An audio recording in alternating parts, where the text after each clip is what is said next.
The honeybee has been called the most important insect in the world. Because of its importance and unique way of life, the bee has been studied more carefully than perhaps any creature except man himself. The results of these studies have been published in more than 30,000 books and articles. Here at the Moody Institute of Science, we have studied the bee for more than 10 years. Of course, in that time, we have barely scratched the surface. But the study has given us a profound appreciation of this remarkable insect. The bee is a social creature, and thus faces many of the problems of human society. Clean. When thousands of creatures live closely together, they either maintain rigid standards of sanitation or run the risk of disease and epidemic. In the hive, sanitation squads are constantly at work. Foreign material is quickly disposed of. Each one of the thousands of cells is thoroughly cleaned and even varnished after every use. The result of this constant vigil is a hive which is amazingly clean. And not only is it clean, the hive is air conditioned as well. Daily and seasonal temperature fluctuations create a serious life and death problem. The larvae will die if the temperature in the brood area falls below 90 degrees or exceeds 97 degrees. Sensing organs on a bee's antennae can detect a temperature change of a ½ degree Fahrenheit. If the temperature goes down, the bees stoke their bodies with honey. A high metabolic rate quickly converts this honey into heat, and the collective heat of thousands of bodies provides a blanket of warm air. When the temperature soars, as it does in the summertime, water is collected and distributed throughout the hive. Vigorous fanning of the wings produces currents of air which evaporate the water, causing the temperature to go down. Notice how the bees station themselves to control the movement of the air.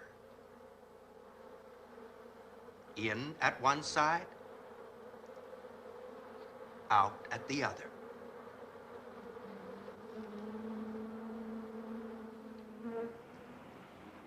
International law recognizes the right of any country to regulate the passing of persons across its borders. Only those who meet certain requirements are permitted to enter. There is a striking similarity between this procedure and that which exists between hives of bees. Guard bees constantly patrol the entrance. Each hive has a distinctive odor, and just a swipe with the antennae tells the guard whether the bee trying to gain entrance is a citizen or an alien. Aliens are forcibly ejected.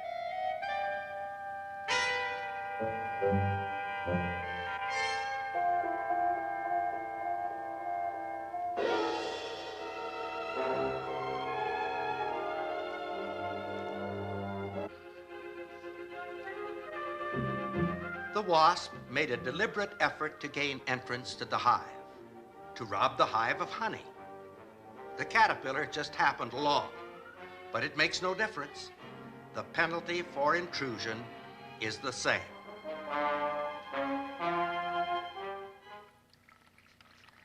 A saucer of sugar water will allow you to make an interesting observation of the efficiency of the bee society. Place the saucer in a quiet spot in the backyard. It may go unnoticed for hours or even days. But once a scout bee has located it, in a matter of minutes, other bees appear. How are so many of them able to find the saucer so quickly? Did the scout bee return to the hive and lead them back? No. Fantastic as it seems, the scout bee actually told the other bees where the food was located. The world owes much of its knowledge of how bees communicate to the keen observation and perseverance of the brilliant Austrian scientist, Dr. Karl von Frisch. Dr. von Frisch made thousands of observations over a period of more than 25 years, checking first one theory and then another, until at last he discovered the language of the bees. For one thing, the scout reveals the kind of nectar she has found simply by passing out minute samples. More information is conveyed through a complex figure-8 dance. The waggle is the important part of the dance. The vigor with which the abdomen is moved from side to side indicates the sugar content of the food. The food may be just average, or it may be something to really get excited about. When a scout bee dances straight up on the honeycomb, she is telling the other bees they can find food by flying directly toward the sun. If food can be found by flying away from the sun, she dances straight down. By varying the angle of the dance, a scout can indicate a food source in any direction. 90 degrees to the right of the sun. 40 degrees to the left of the sun. But how is a bee able to follow bearings with respect to the sun? This would imply the bee has some kind of compass, and so she has. An amazing polarized light compass built into her compound eye. But if the bee is to find the food, she must know not only direction, but distance as well. Observe again the center portion of the dance. The length of time spent on the waggle and the number of pulses of sound emitted in each buzz are a measure of the distance to the food source.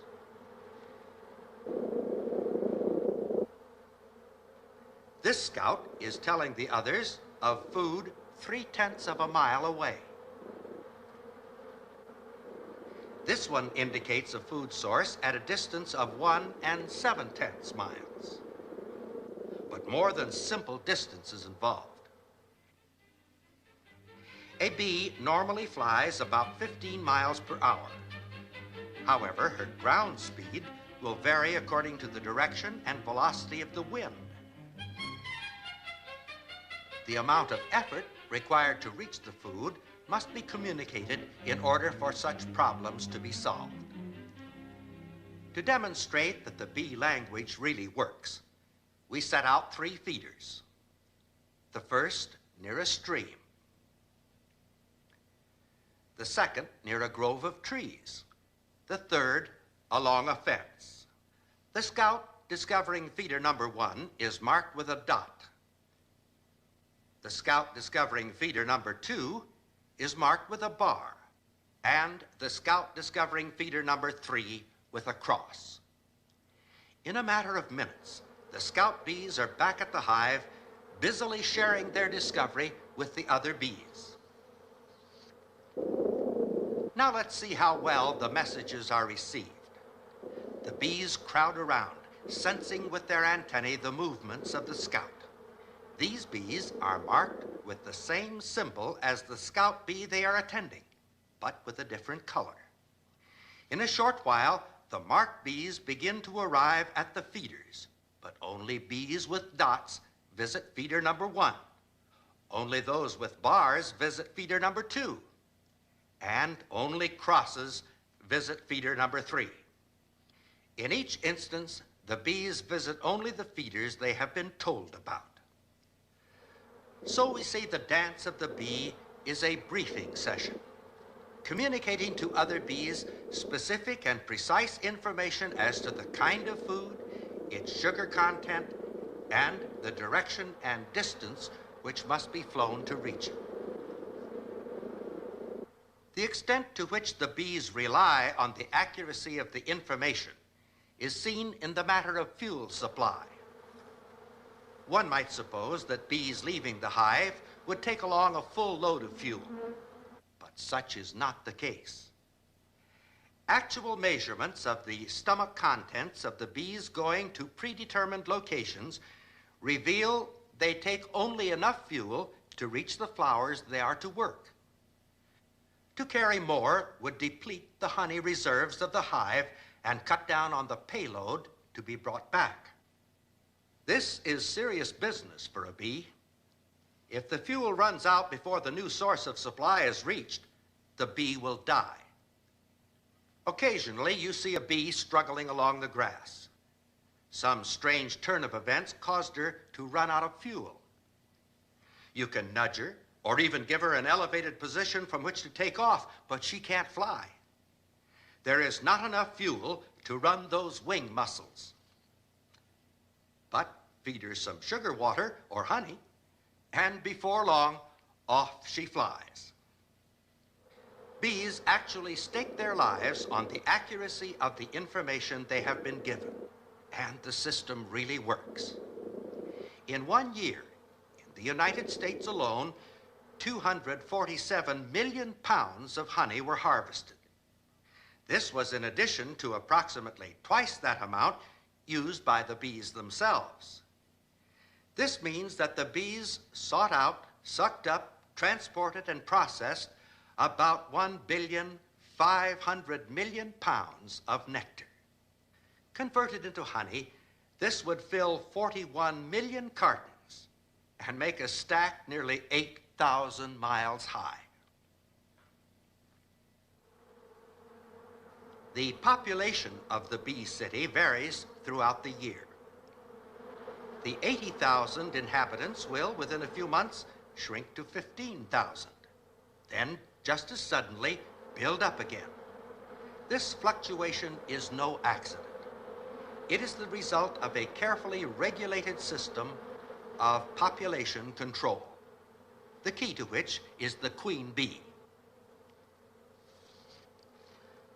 When a queen is needed, a group of workers called nurses select several very young larvae and feed them an abundant supply of royal jelly. One of these will become the queen. Thus, in a very literal sense, a queen is made, not born. The cells for these larvae are enlarged so as to accommodate the greater size. The newly developed queen announces her arrival even before she emerges. The piping sound is a challenge to any other queen to prepare for battle.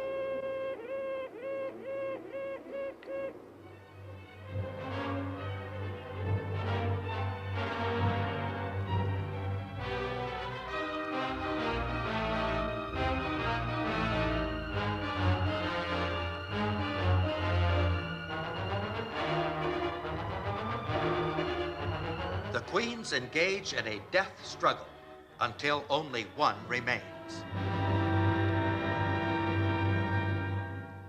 And the remaining queen is a phenomenal egg producer, laying more than twice her weight in eggs in a single day. However, the queen has no control over the number of eggs she lays. This is determined for her. She is fed and cared for by the nurses. The more they feed her, the more she lays. By varying the amount of food she is fed, the nurses control the number of eggs laid and thus control the population. The eggs are laid one to the cell. After 3 days, the egg hatches. The larva never leaves the cell in which it is cradled, so all the food necessary for its development must be prepared and brought to it. This, too, is done by the nurse bees. During the next 6 days, the nurses will make thousands of visits to every cell. Think of it, thousands of visits to raise one bee. Yet there can be thousands of larvae all developing at the same time, each requiring a formula precisely controlled as to both the amount and content of the food. And the honeycomb, the home in which the larvae are raised, the storehouse for the nectar and pollen, is a marvel of construction. The material used, the beeswax, is of the bee's own manufacture. Honey is consumed in great abundance. Once they have gorged themselves, these building engineers assemble at the construction site. They join together, each bee clinging to the one above. These living ladders are made possible by strong hooks on the end of each leg. Hour after hour, they cling like this, the bees at the top supporting the combined weight of all those below, until finally, after about 24 hours, wax begins to appear as thin flakes on the abdomen. The bee then transfers the wax to its mouth, where it works and reworks it, all the while mixing it with a frothy liquid, resulting finally in honeycomb. This piece of honeycomb weighs just over an ounce, but it represents over 20,000 bee miles for collecting the nectar, over 100,000 bee hours for changing the nectar into honey and wax, and an additional 18,000 bee hours spent in working the wax into honeycomb, all according to a precise pattern, because the end result must be the most economical use of this very costly material. Now, if the bee were to build just one cell, the cylinder would be the ideal shape. It certainly fits the bee, and it has the greatest volume for the least amount of material. But when these cells are joined together, the advantages disappear. There is waste space between the cells. And what is more important, the sides of one cell do not form sides for an adjacent cell. Now, the pentagon would fit the bee reasonably well, but there is no way that pentagons can be put together so that all sides are common. This sharing of sides is possible with only three cross-sectional shapes: the triangle, the square, and the hexagon. However, the triangle provides the least amount of usable space for the amount of material used. The square is somewhat better, but still quite inefficient. The hexagon is the one ideal shape, and of course, it's the shape the bee uses. It provides the greatest volume with the least material, and it is by far the strongest. Employing this same type of construction, engineers have produced the world's largest grain storage elevator. The high-speed aircraft of today utilize the principle of the honeycomb in their construction. Cores of honeycomb-shaped material are bonded between face sheets, providing maximum strength for the least weight. Modern science, with its high-speed computers and intricate mathematical formulas, has not been able to improve on the efficiency of the honeycomb, the ideal structural shape. The honeybee has been amazingly successful in technical and mechanical things. An area, by the way, in which man has done very well indeed.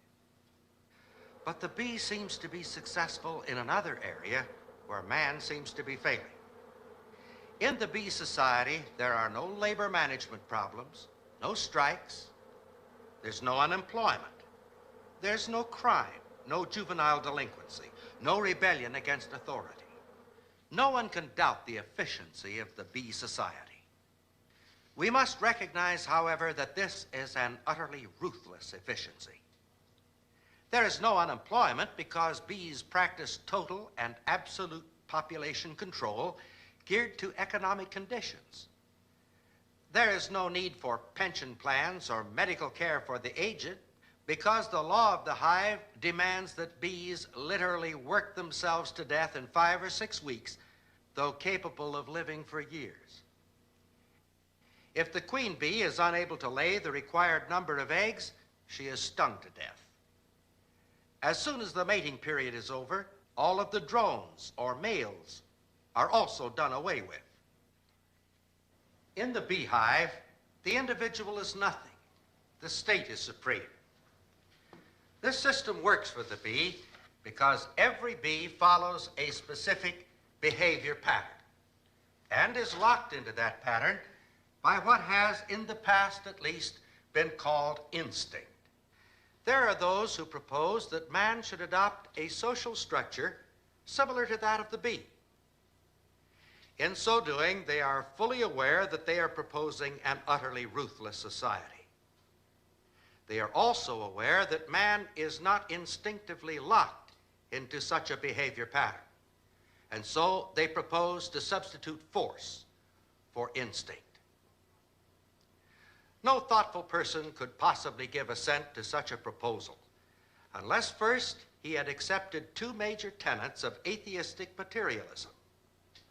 One assumes that man is merely a highly developed animal and that he differs from the lower animals only in degree, not in kind. The second assumes that there are no absolute standards of right and wrong, and that what standards we do have are largely artificial, unrealistic, and unworkable. In other words, it is assumed that there is no behavior pattern designed to meet the special needs of man. And so man is free to develop his own standards or even borrow a behavior pattern from the animals. But is it true that man has been left without a standard of behavior? History clearly indicates that every civilized society has been based on certain moral and ethical principles which are contained in the Ten Commandments. Now, many people laugh today when the Ten Commandments are mentioned. They seem to feel that they're outmoded, that they're not relevant to the needs of modern society. But is this true? How long has it been since you read the Ten Commandments? They contain such things as thou shalt not kill, thou shalt not steal or covet, thou shalt love thy neighbor as thyself. Is there anything wrong with this as a pattern of behavior? Think what the world would be like if every person were locked automatically and irrevocably into this pattern. There'd be no war, no crime, no racial problems, no poverty. You could disband your armies and your police, and we could take all the locks from our doors, and man could devote his time and attention to that which is constructive. No, there's nothing wrong with the pattern. It's perfect. Our trouble stems from the fact that man is not following this pattern. In fact, there is every evidence to support the conclusion that man, by himself, is morally incapable of following this pattern. But why? The interlock is missing. Is this an accident or an oversight? Now, if a tiny insect could be locked into this behavior pattern, certainly an omnipotent God could have locked man into this pattern. And yet, as we look around us, it's quite obvious that man isn't locked into any pattern, certainly not this one.